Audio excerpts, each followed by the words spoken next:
my name's Tim. I'm going to go over the pre-trip. We have the truck partially separated so we can get a better visual of the parts. Okay, I'm going to start with the front of the vehicle, start from the bottom and work my way up. Tell the examiner there's no fluid leaks, oil, power steering, coolant, nothing hanging down, truck is sitting level. License plate secured, registration up to date, bumper well mounted secured, no missing nuts or bolts. Grill area is clear of any trash or debris. Lights, left, right, high and low beams work properly, lenses not cracked or broken. Left, right turn signal indicators and the four-way hazards, they're in good working order, lenses not cracked or broken, proper color amber.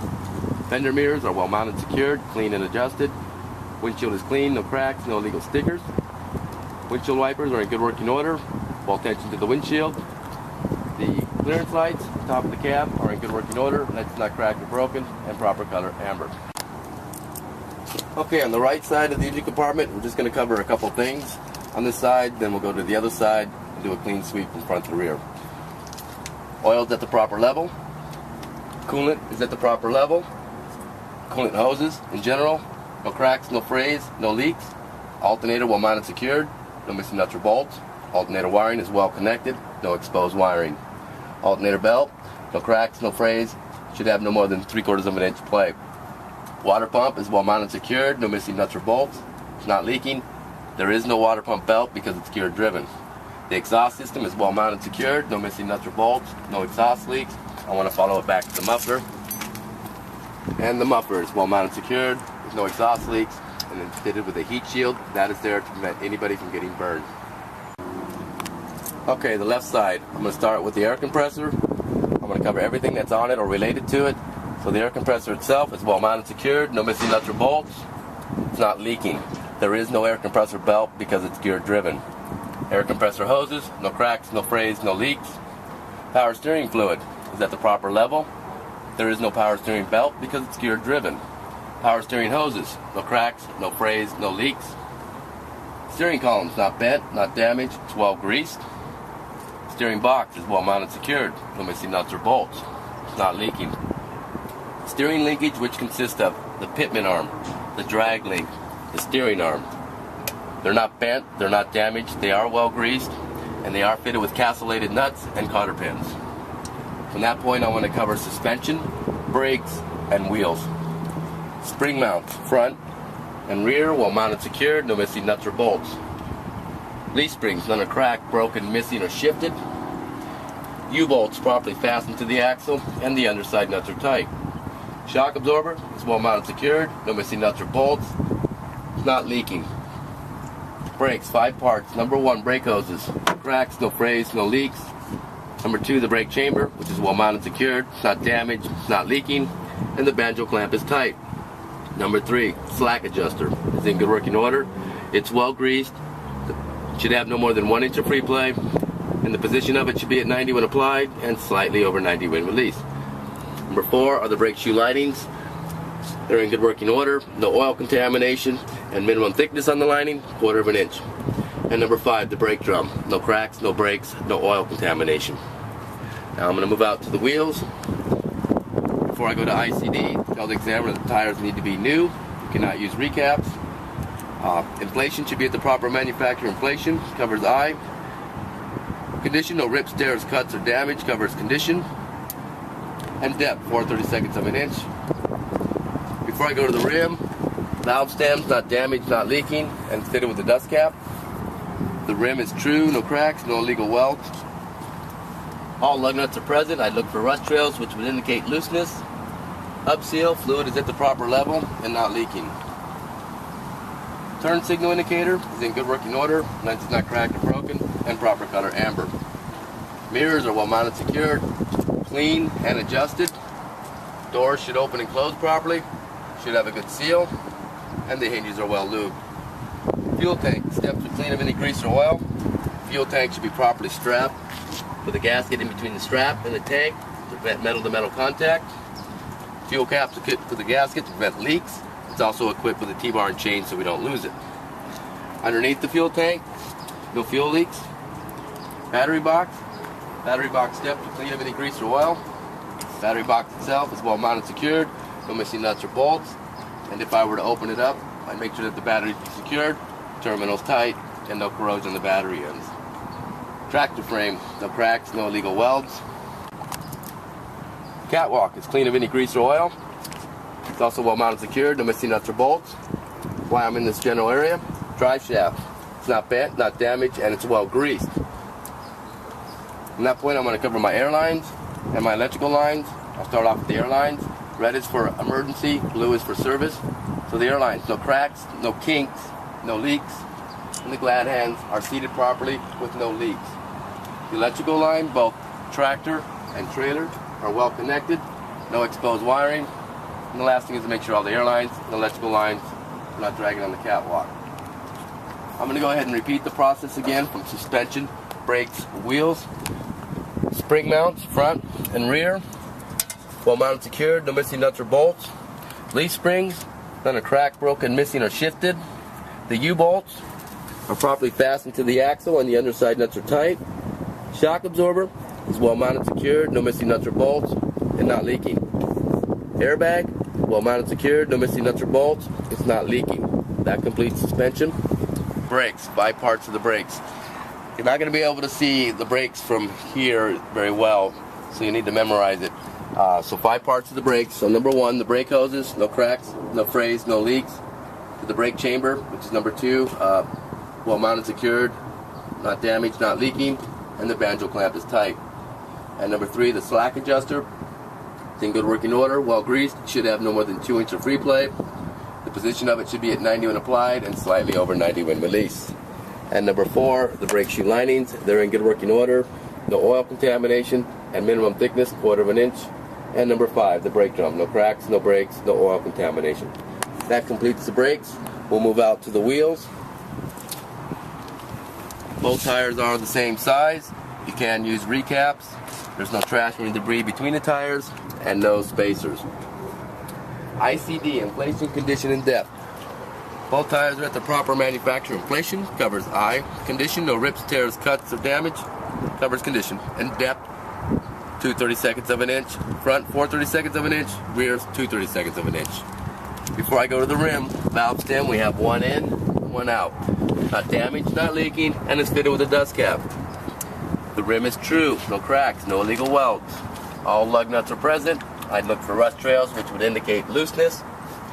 Axle fluid is at the proper level, which is checked at the differential and not leaking. Mud flaps are well mounted, secured, not dragging on the ground or interfering with the tires. Lights and reflectors in rear. We need to identify them all. There's 5 parts. Brake lights, tail lights, turn signals, hazards, and reflectors. All in good working order, lenses not cracked or broken, and proper color red. That leads us down to the 5th wheel. 5th wheel, 8 parts of the 5th wheel. Number 1 will tell the examiner that this is a sliding 5th wheel, that it works properly with no air leaks, and that the locking pins are engaged. Number 2 are the mounting bolts, well mounted, secured, no missing nuts or bolts. Number 3 is the platform, not cracked, broken, or damaged. Number 4 would be the release arm. It's in good working order. It's locked in position with no safety latch. And number 5 would be the upper 5th wheel skid plate. It's well greased with no gap. Number 6 would be the apron. Bottom portion of the trailer is not damaged. It's well greased. Number 7, the locking jaws. Right now they're open because we have it separated so you get a better visual. Normally they would be closed. They would be in good working order and locked around the kingpin. The kingpin being number 8. The kingpin's not bent, it's not damaged, straight. Okay, the front of the trailer. Tell the examiners no header board, that the front of the trailer is not damaged, no holes, no missing rivets. Clearance lights, they're in good working order, lens is not cracked or broken, and proper color amber. Side of the trailer, it's not damaged, no holes, no missing rivets. DOT stickers not ripped, torn, or missing. Landing gear is fully raised, straight. It's well greased, and the crank handle is properly stowed. Normally it would be fully raised, but we have it partially detached. Turn signal indicator, ABS light, they're in good working order. Lens is not cracked or broken, proper color amber. The side marker light, in good working order. Lens is not cracked or broken, and proper color red. Underneath the trailer, the cross members are not damaged or missing. Floorboards in good condition, no holes, no missing floorboards. The trailer frame, no cracks, no illegal welds. I'm going to go ahead and repeat the process again from suspension, brakes, wheels. Spring mounts are part of the frame. We'll tell the examiners no cracks, no illegal welds. Leaf springs, none are cracked, broken, missing, or shifted. U-bolts properly fastened to the axle and the underside nuts are tight. There is no airbag, there is no shock absorber. There's a torque arm, which is well mounted, secured, and properly adjusted. That completes the suspension, so we'll move out to the brakes. 5 parts to the brakes. Number 1, brake hoses, no cracks, no frays, no leaks. Number 2, the brake chamber, well mounted, secured, not damaged, not leaking, and the banjo clamp is tight. Number 3, the slack adjuster, which is in good working order, well greased, should have no more than 2 inches of free play, and the position of it should be at 90 when applied and slightly over 90 when released. And 4, the brake shoe linings, they're in good working order, no oil contamination, and minimum thickness, 1/4 inch. And number 5, the brake drum, no cracks, no breaks, and no oil contamination. That completes the brakes. We'll move out to the wheels. Before I go to ICD, both tires need to be the same size. You can use recaps. There's no trash or any debris between the tires, and no spacers. Both tires need to be at the proper manufacturer inflation, covers eye condition, no rips, tears, cuts, or damage, covers condition, and depth, 2/32 of an inch. Before I go to the rim, valve stem, 1 in and 1 out, not damaged, not leaking, and fitted with a dust cap. The rim is true, no cracks, no illegal welds. All lug nuts are present. I'd look for rust trails, which would indicate looseness. Hub seal, fluid is at the proper level and not leaking.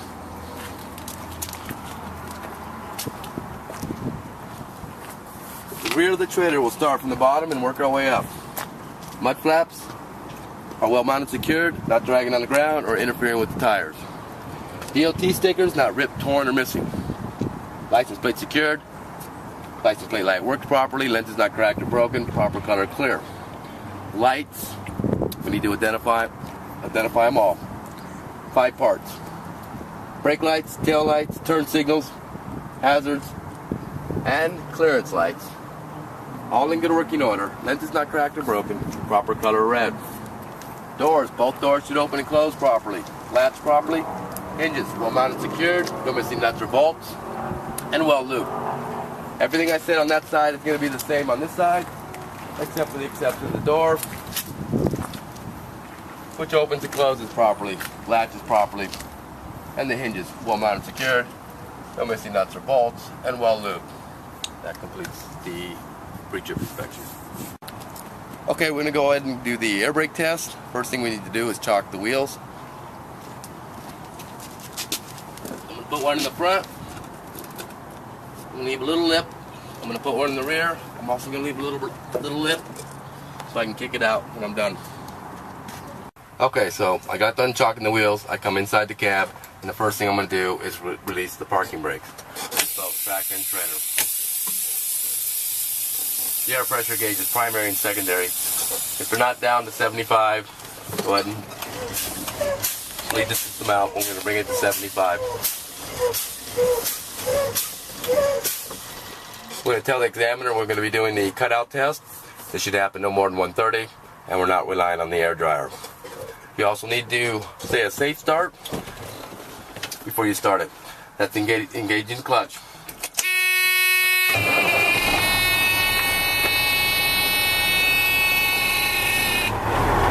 Okay, I'm going to bring it above idle. And again, we're going to be doing the cutout. I'm going to wait for the needles to stop rising. And again, this should happen no more than 1:30, and not relying on the air dryer.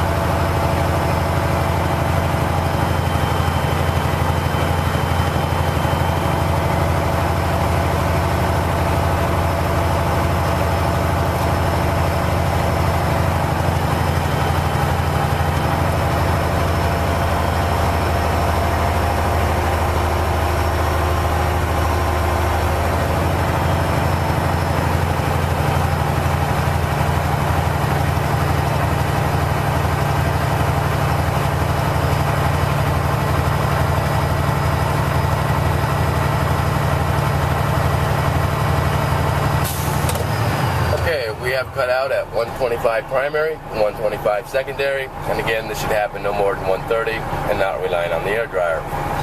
The next test is to cut in. I'm going to go ahead and apply the brake, release it and wait 10 seconds.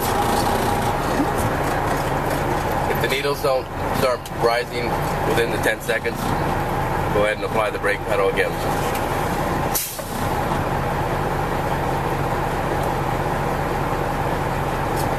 This should happen before 85 psi.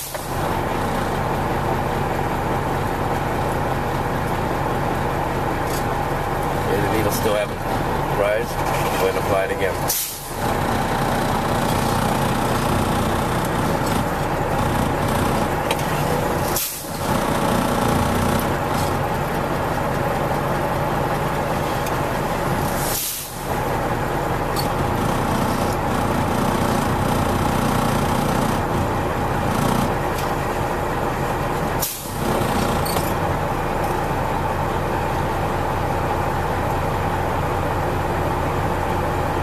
Okay, the needles are starting to rise at 90 psi, primary and secondary, and again, this should happen before 85 psi. The next test is going to be the 460, checking for air leaks. I'm going to go ahead and build the pressures up to max pressure.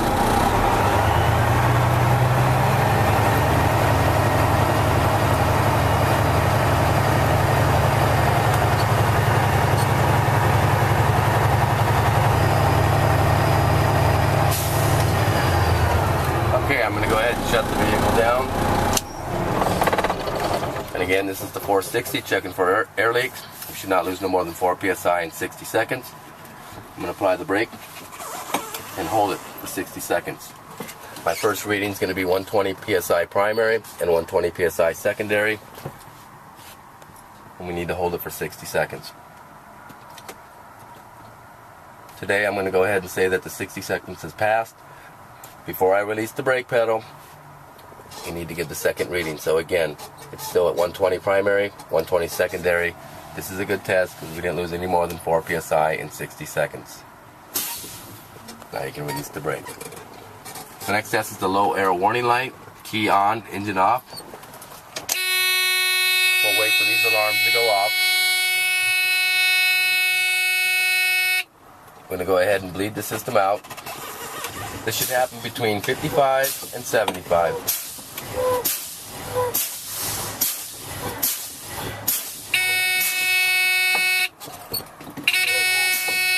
Okay, the alarm came on roughly 60 primary and 70 secondary. And again, this is a good test because it happened between 55 and 75.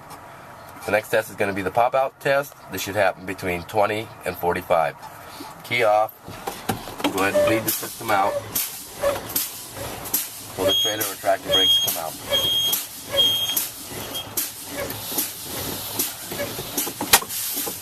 Okay, the trailer brakes came on roughly at 30 psi.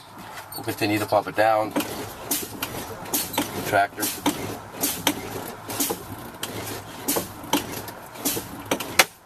Okay, the tractor came on at 20 psi, and this is a good test. Again, it should happen between 20 and 45 psi. The last test is going to be the parking brake test. Again, we'll tell the examiner we're going to be doing a safe start. Engage the clutch. Start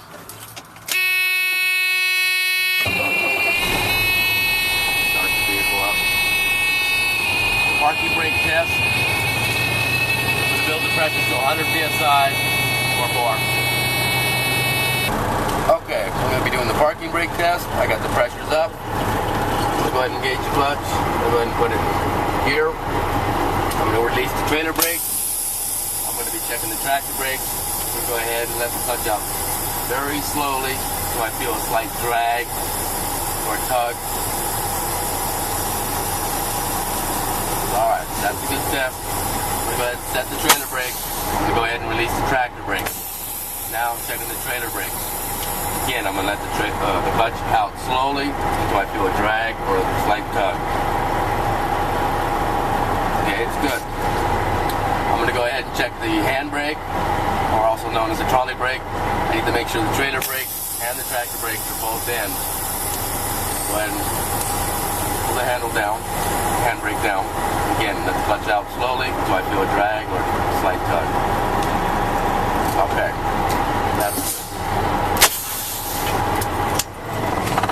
in-cab inspection. Mirrors are well mounted, secured, clean and adjusted. It's on a test twice, so we need to make sure we cover it again on the in-cab inspection. Windshield is clean, no cracks, no illegal stickers. Should have a good seal. Windshield wipers are in good working order. Well attention to the windshield. I'm going to break away, come over here to the washer jets. They work properly, fluid is at the proper level, and the reservoir is located behind the driver's seat. At this point, I'm going to go to the steering wheel. I'm going to cover everything that's on it. The steering wheel itself should have no more than 2 inches of free play. Both the city and highway horn both work properly. My left, right turn signal indicators work properly. The high beam indicator works properly. And the four-way hazards work properly. From that point, I'm going to go to my gauges. I'll work my way across, I'll work my way down, and I'll work my way out. Temperature gauge works properly between 175 and 195, alarm off. Oil pressure gauge works properly between 30 and 60, alarm off. Tachometer works properly, speedometer works properly, and the fuel gauge works properly. Voltmeter works properly between 12 and 14 volts. Primary and secondary air pressure gauges work properly, and alarm off. The trailer and tractor brakes work properly. Knobs are not damaged or broken or leaking and are legible. The heater and defrost work properly. The fuse box is secured properly with spare fuses. Clutch should have at least 1 to 2 inches of free play. All the pedals should have good pads. There should be no trash or any debris on the floor. The gear shift knob, or known as the crown, not broken or damaged. The range selector works properly with no leaks. And the shifter boot, it's not ripped, torn. We don't want exhaust fumes coming inside the cab. Okay, emergency kit, which consists of 3 reflective triangles located underneath the passenger seat. And the fire extinguisher, which is fully charged and up to date, located on the driver's side floor. Seat belts, not ripped, torn, or freighted, and latched properly. That completes the in-cab inspection.